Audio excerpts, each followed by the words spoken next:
This is Anti-Imperialist Front News for the week ending November 30th, 2024. Imperialism's attack on Syria. US imperialism and its local collaborators, especially Turkey, have launched a new attack in Syria.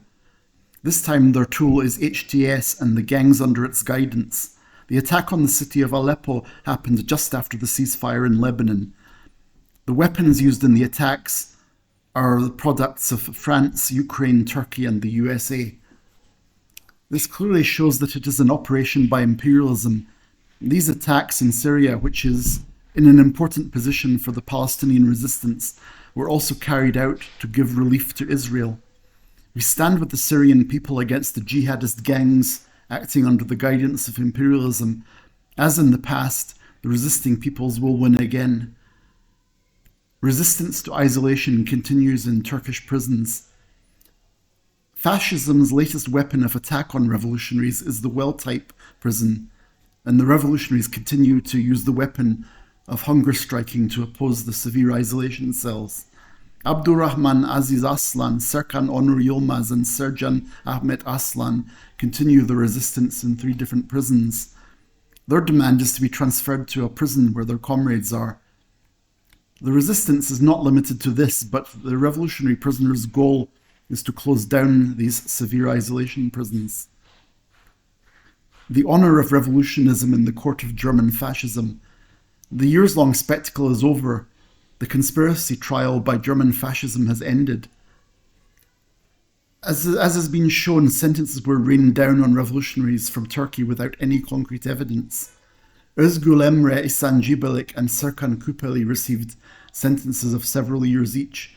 They have been unlawfully imprisoned for 2.5 years, but from the first moment of this imprisonment until the verdict, their heads were always held high.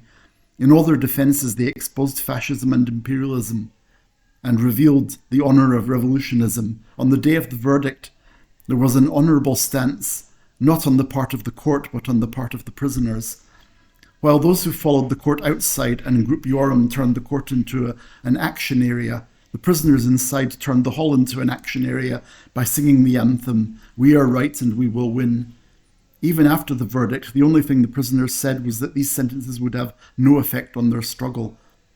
Their message was that revolutionism is not a crime but a duty, and they will continue their struggle. We will continue to be their voice as part of the revolutionary press. On 29th November, violent clashes occurred between the police and protesters in Georgia. In the elections held on October 26th, the Georgian Dream Party won with 53% of the votes. Thus, the Colour Revolution initiative of the USA and the EU ended in failure.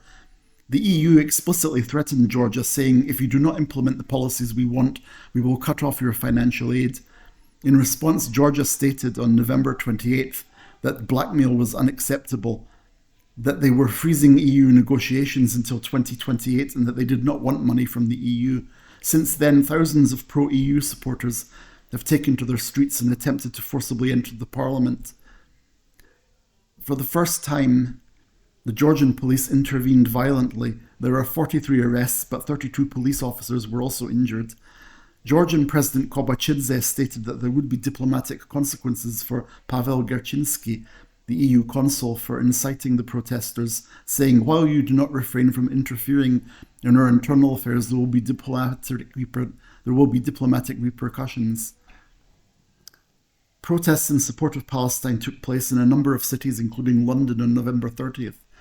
In London, many thousands gathered. It was noticeable that there were attempts to provoke demonstrators with small groups of Zionists and other reactionaries waving Israeli flags or signs accusing demonstrators of supporting terrorism. We know that the imperialists and their collaborators are the real terrorists, and revolutionaries are not deterred from doing what is right. This is Anti-Imperialist Front TV for this week. For news outside the mainstream, follow us on social media. See you next week.